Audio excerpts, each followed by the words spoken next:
Hey guys, Gav from the Drab Garage. Sorry for the very long delay in getting a video made for you guys. The reason why is I've been doing my videos on an iPad, and my daughter was doing a video chat with her grandmother and dropped the iPad face down and totally shattered the screen. And it sort of sat there for a while, trying to figure out what we're going to do, where we can get it fixed, how much it's going to cost.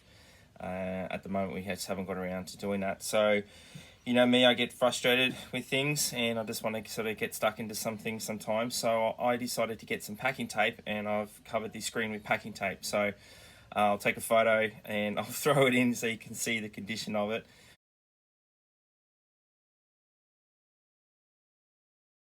But I mean, it's still working. It's just a broken screen. The LCD part of it's working, and all the bits inside are working. So hopefully we can persevere with that until we can get some money saved up, and we'll get ourselves a GoPro, which will be a little bit more bulletproof than this will. But anyway, so I haven't really got up to much. Some of you guys might be on my my Instagram page, which is Olive Drab Garage. That's Olive_Drab_Garage. I tend to post most of my stuff there. It's just quicker and it's easier to do it than it is to do these videos and sit down and edit them and set them up. So but anyway, look, what I've done is just little bits of stuff. So the glove box cover, as you can see, it was pretty crusty, rusty, dirty. So we had to get stuck into that, giving it a clean up. You can see on the back here, see where it's corroded. So that was where the hinge was sitting, like so, okay? So there's no way I was really going to be able to get in there and clean that, even if I had, you know, a sandblasting cabinet. Even if I was to put it in, say, CLR and clean it up, that wasn't going to really achieve what we wanted to achieve, which was to clean that out from underneath and underneath there as well. The other thing too is one of the pins, I can't remember which side it was now. I think it was probably on this side. One of the pins that go through here is snapped. So the whole thing was sort of wobbling off the end. So what I had to do is to try and tap that out and then bash in the pin that's here. So one of these pins, which I believe is this one here, so instead of this pin being flush with both ends, it's now sort of a bit here and a bit here to sort of hold this in place. But it's not a high movement part, obviously, being the glove box, so it's not going to be opened constantly. And if, you know, at some stage when we get this truck on the road, it does do that and it breaks, we'll just have to unscrew it, and we'll just by then figure out what size pin that is, and we'll come up with some sort of workaround. So one of the things I've got to do today is weld this back on. So we're gonna prime this. What I need to do is just clear off a bit of space on here. So I've got some bare metal to put the clamp on for the MIG welder, and I've got to fix that hole. There's a little hole that when I was drilling out the spot weld underneath the data plate, it actually went all the way through. So we'll just quickly fix that hole. We'll spray this down with some primer, some red oxide primer, and what I'm going to do is with my my wire wheels, I'm going to clean out the little holes, the little divots that were made, as well as the front faces on here, so that I've got a clean metal face here to weld on, and a little bit on the back as well. So we'll clear that out. So that's got a bit of metal. I don't want to take off the primer on here. I know you're probably all screaming at me right now going, that's not going to do it, but you know, it does. I've done it on other parts. It's you know, it's a bit fiddly, but it does work. It will obviously burn off some of the primer around it, so it's not a big deal.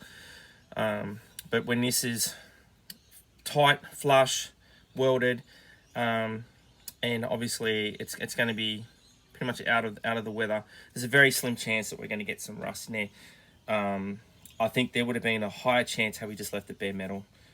I know that's how it kind of was from the factory. Maybe they dipped them into primer, I don't know. But I don't want to be dealing with mucking around again. So it's going to give it that little bit of extra protection, even though we're probably just doing something that's, you know, most people think would be silly. So we've got to do that. The other thing I've been fighting with is this bloody thing, okay? This is the battery tray for the Dodge, the WC51 Dodge, okay? It was like somebody took to it with a hammer, a sledgehammer. It was bashed and crashed and smashed and trashed. It was rusty and crusty. It had holes all the way through it. As you can see, I've been trying to do the lead work on it.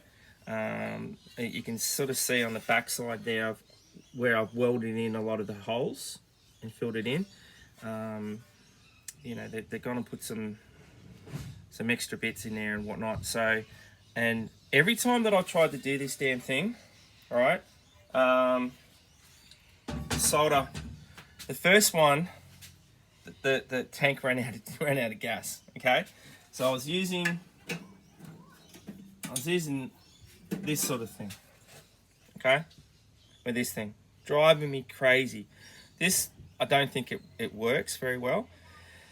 For some reason I just can't light it, and then when I turn it upside down it goes out. So that's been driving me nuts for all the time that I've been working with this thing. All right, so I got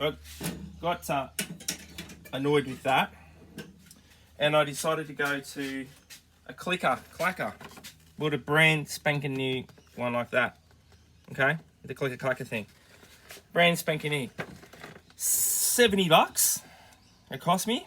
I don't know what it costs you guys in the States. $70. I wasn't impressed, but there you go. It was on special from $100. So I thought I'm going to grab one. Okay, the one that I got was pencil flame. All right, it just didn't work. All right, straight out of the bat. Click, click, click, click, click, click, click, click, click, click, click. Finally got it to work. Put it upside down. It went from the blue flame to just a big orange yellow flame, and then puffed out. We tried that for probably about 5 minutes and got a little bit of the lead down, and because there's rust on it, I tried to clean the rust off. I tried to make it a clean joint.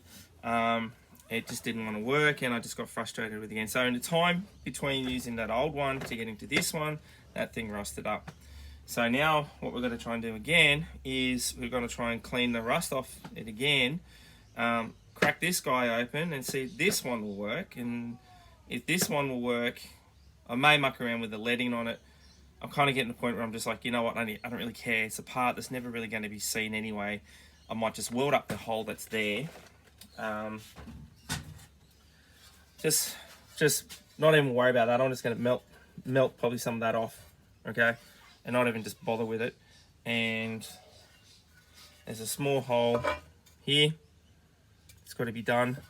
And where is there? And there's a hole right there, if you can sort of see. Okay, get my finger in there. Okay, you see the hole? There, my finger is sticking out.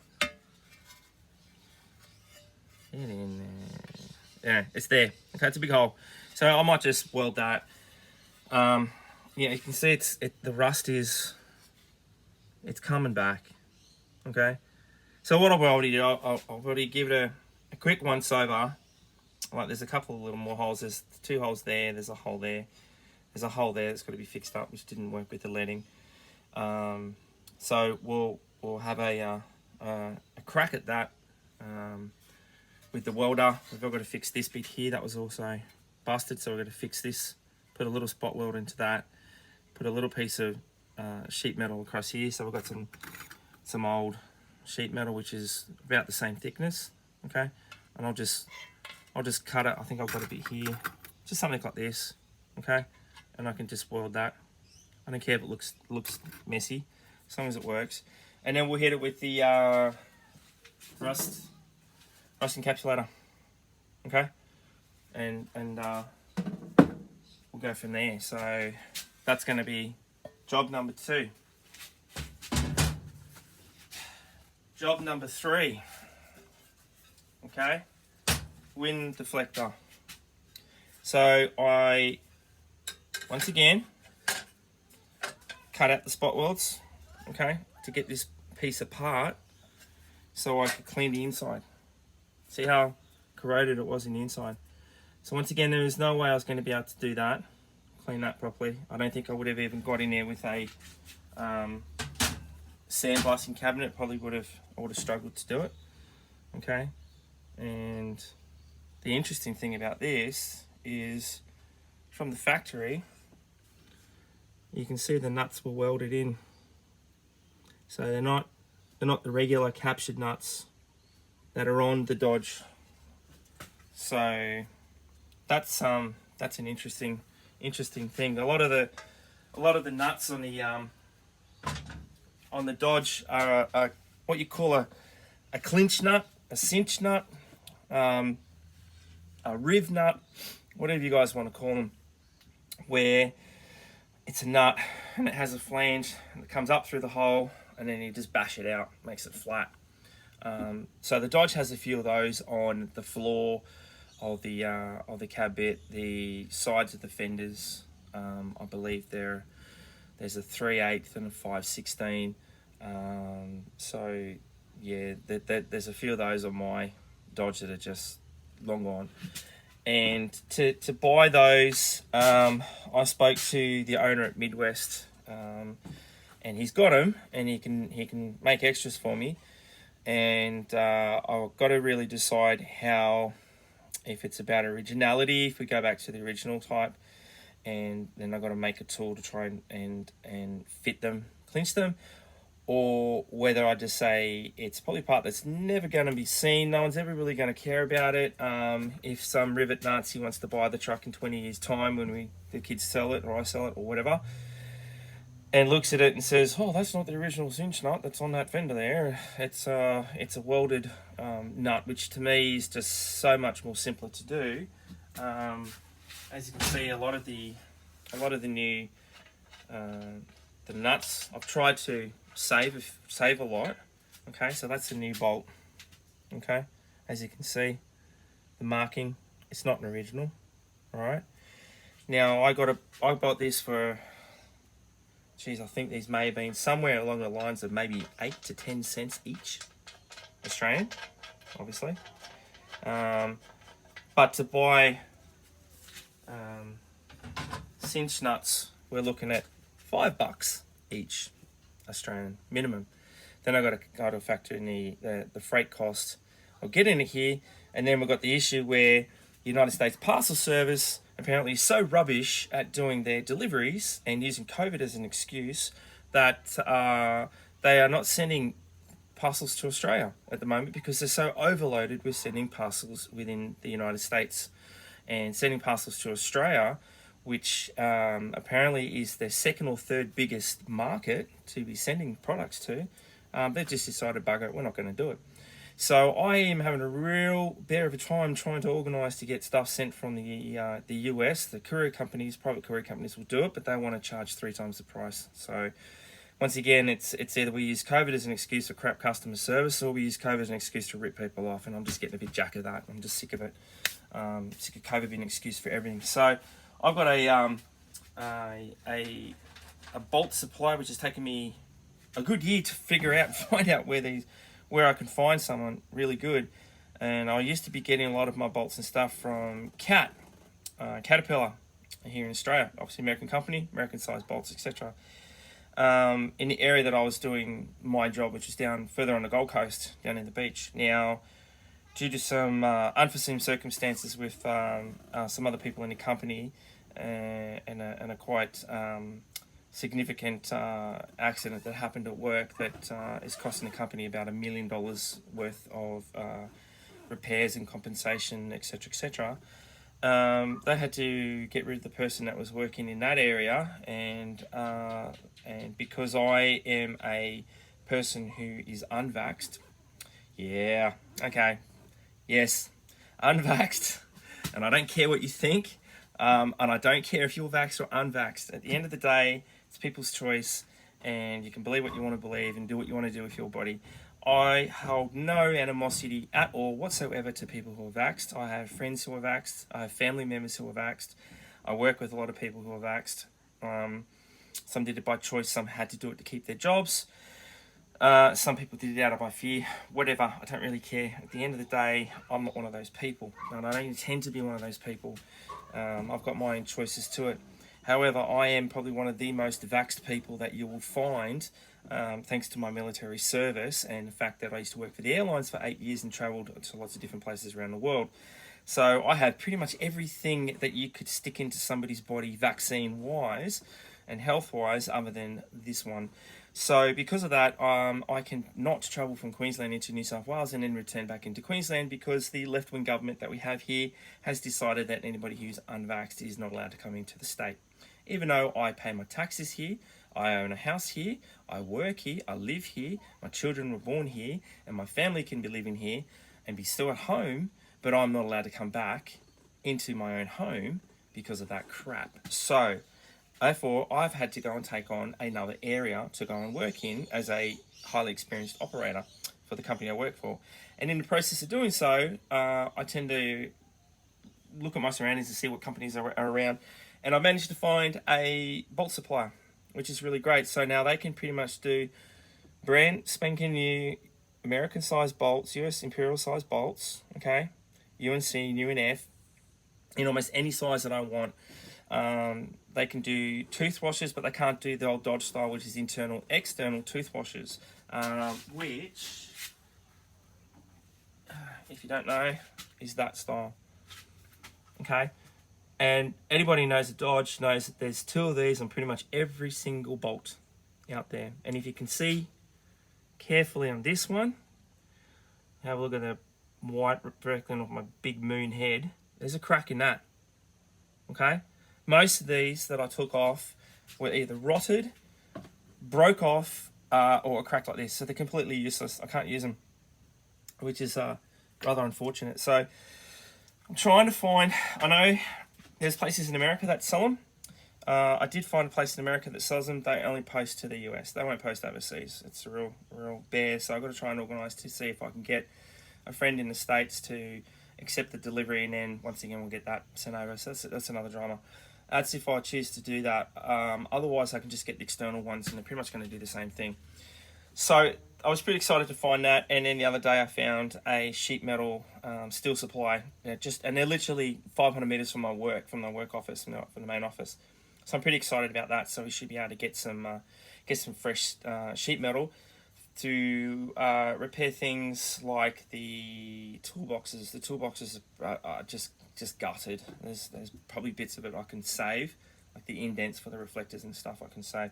So yeah, so that's great. So what we've got to do, like I said today, is we've got to weld these two bits back together. Now it's getting a little bit late. I've been waffling on for about 18 minutes now, which is pretty amazing if you can if you can think that. But yeah, so like I'll give you an idea of, okay, this is how gutted, okay, so that's the support brace for the fender, and I mean, this is the type of stuff that I'm dealing with. Like, you have a look at how badly corroded that is, okay? So I'm turning things like this into things like this. Almost look brand new. And they take a heck of a long time to do, and it's just why it's taken a long time to get it done. And this is all just the basic stuff before we even paint things and then start putting it back together again. So yeah, all right. Without further ado, I suppose we've got to start cleaning these primer off it and start welding. So I'll get that done and I'll show you the results. Cheers, guys. Give me a second and I'll get it done.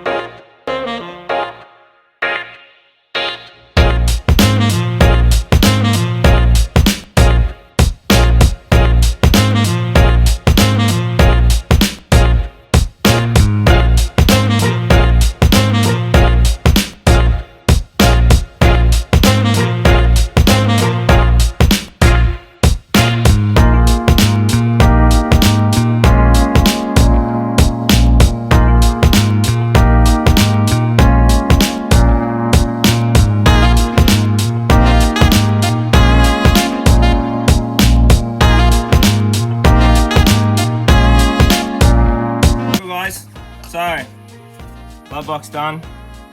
That's the front of it. Pretty good penetration, I guess, because kind of some of it went through. That's the back.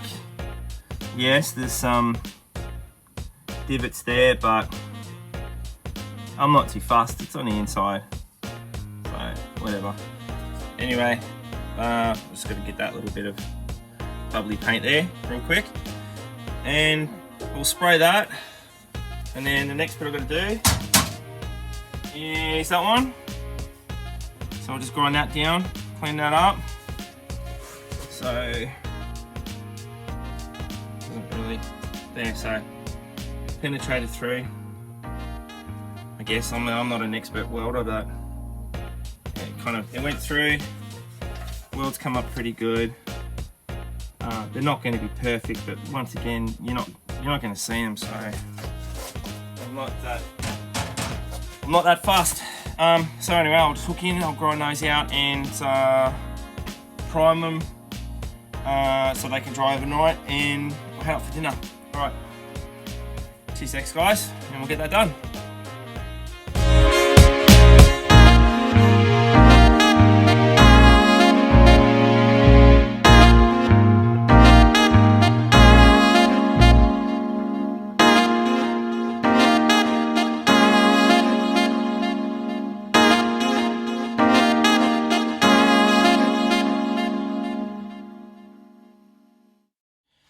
Alrighty gents, whooshka, whooshka, whooshka. Man, she's hot and sweaty. Humid night. Okay, so the backside is just that little bit down there. I'm not going to worry about that because it's pretty much going to be covered by the cowling, that side. Now, the other side here, guys, don't crucify me, okay? It's rough, but it works. I'll turn that around a bit. Okay, it's rough, I get it, but it works. Okay, it's not a part that I don't think you're going to be seeing it. This is the part that goes in behind the cowl, I believe. So it sits. That's the outside bit, and this goes against the cowling, and this is where the grill sits, I believe, on this side here. So you're not going to see this. You're not going to see this. You're only going to see this here. Okay, so that's one done. Epic.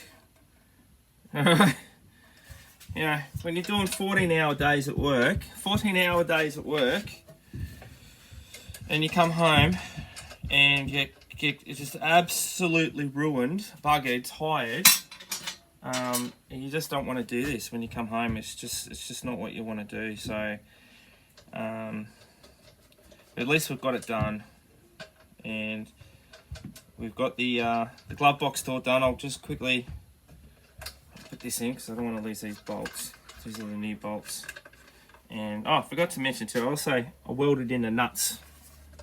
So I welded in some new nuts in there as well.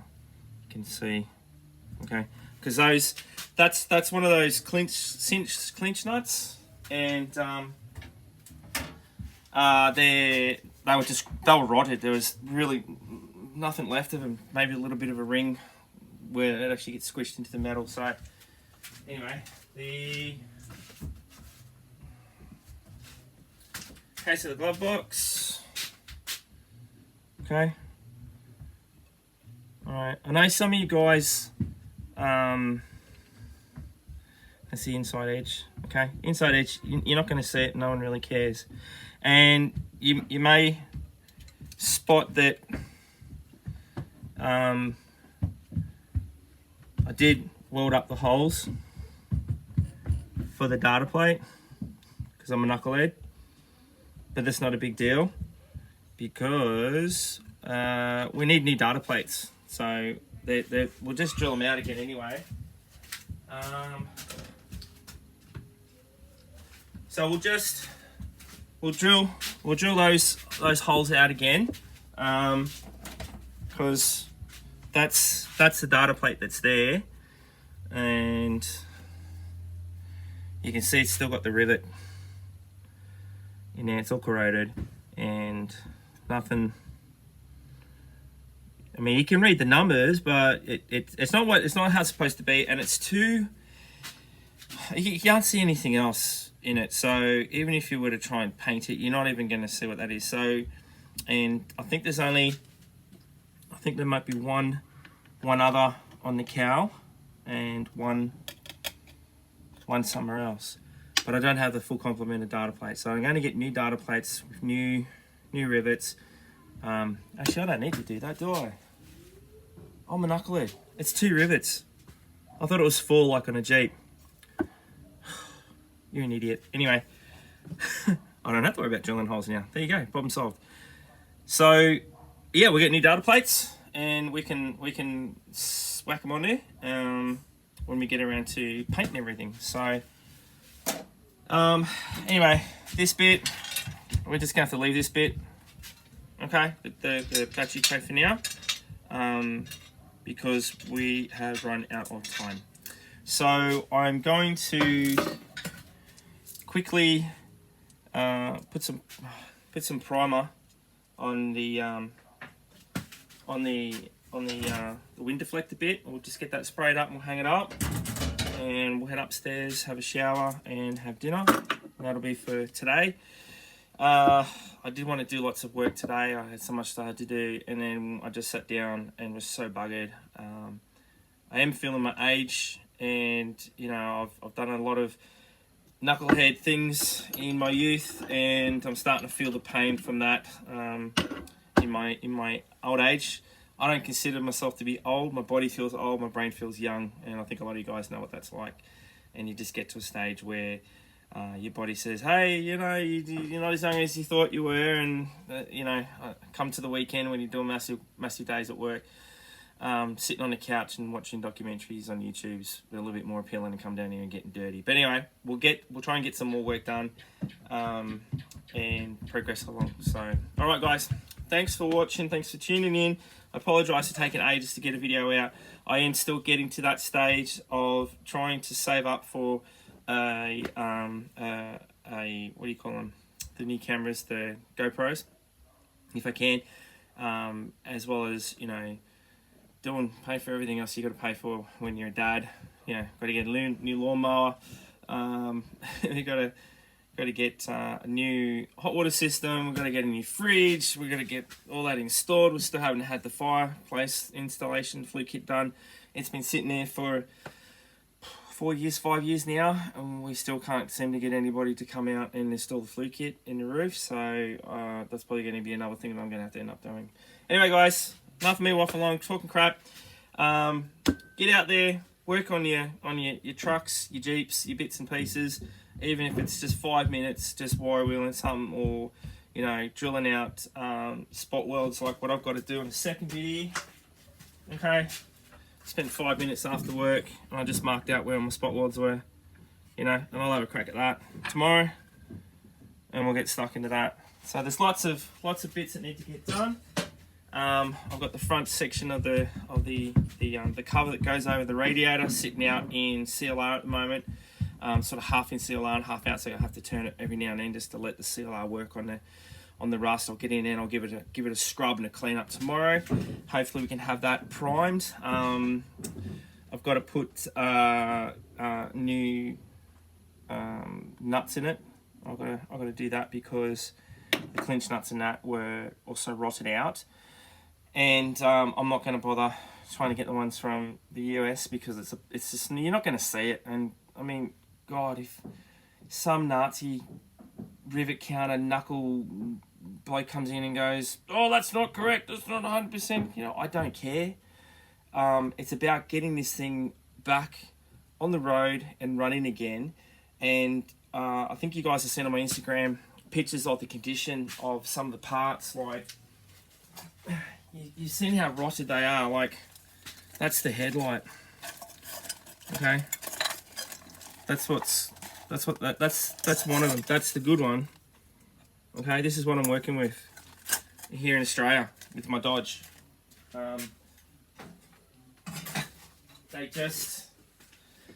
My Dodge is what what would you call it? I think it's a just a very badly looked after Dodge on some bloke's farm.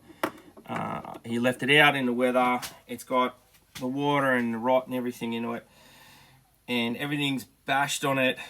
There's holes of rot and rust and everything. You know, like, to give you an example, that's one of the clinch nuts. Okay, and that's one of the better ones, but it can't be used again because the top of it was partially rotted, and I've had to bash the rest of it out, and the threads inside are destroyed. So even though you might run a tap through it, it wasn't going to work. Give you an example of some of the bolts, if I can find one of the bolts. Like, have a look at that. Okay, what's odd about that? All right, you catch them adrift. Okay, like, look at the threads on that. Okay, so every bolt, every nut, every captured nut, every rivet on that frame is in that kind of condition. To get them, like, here's one that is kind of somewhat okay. You can see the top of the threads are a bit rough, and I've run a tap and die. It's an original one. Okay, as you can see the marking on it. So that's an original one, and we cleaned it up. It may or may not work. You know, it may strip the threads. I don't know. So at the moment, I'm just cleaning up bolts. As you can see, I'm just cleaning up bolts here. Like, these ones are pretty good. So the condition of that's pretty good. And, you know, a little ahead of it. So that's one of the few ones that are really good condition. So what I'm going to do is I'm taking these off the parts that for, like, the grill support, that sort of stuff. I'm taking those bits, these bolts off that sort of stuff where they're not going to be seen, and I want to use these where you're going to see bolts. They're going to stand out, they're going to be obvious. So I'm cleaning them all up and I'm putting them away into a pack, and when we get around to putting it all back together again, we can work out where, I mean, these ones are going to go, so the new ones, and we'll probably just leave the markings on it because I can't be stuffed. I don't think no one's really going to care. And then with these ones where you're going to see it and it's going to be obvious, we'll use these ones. So things like the part, bear with you guys.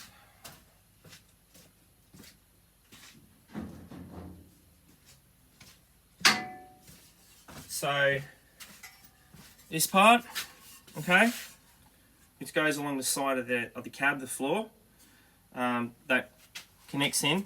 The bolts that go into here, all right, with the tooth washers, they're going to be seen. They're going to be seen from that side, actually, from the inside. So when the bolts are sitting through there, if you're going to see that part, and you know, like I've had to repair this one. It's not the best repair, but I don't really care at the end of the day. I just want to get it back on the road, and my kids later on, if they want to do that sort of repair, that they can do that later on when they get it. So where those bits you're going to see, that's where we'll use the bolts, and it's not I don't believe it's a high stress part, because let's not forget that the floor, the cowl and floor are welded together. The floor's bolted in, and it has springs like that, obviously in bolts, whatnot. I mean, these are, like, there's one of the springs. Like, have a look at that. Okay, they're just rubbish. So I got to try and find these. I think Cat may sell this kind of springs if I can find something. So that floor's already attached to the chassis. The cowling's attached to the chassis, and those aren't a load-bearing, high-tension stress kind of thing. So we'll use the bolts for things like that. And I don't have many of them, so it's not a big deal if every bolt doesn't have it on the head. And I'm not spending 5, 10, 15 bucks just for a bolt that somebody's got because it's got that on it. It's not a factory restoration. It's just get it back on the road and enjoy it, and we'll go from there. So anyway, guys, this is enough for me. Waffle on, talking crap. I'm pretty much up running out of time. I'm just going to paint that little bit, take some photos for Instagram, and go up and have a quick shower, have dinner, watch a movie, crash into bed, try and get some sleep. We'll get up tomorrow and see what we can do tomorrow. All right, so guys, thanks very much for watching. Sorry for delays. Sorry for waffle on, talking crap again. And get out there, work on your gear. 5 minutes here, 5 minutes there, it makes a little difference. And I'll see you in the next video. Thanks, fellas. Ciao.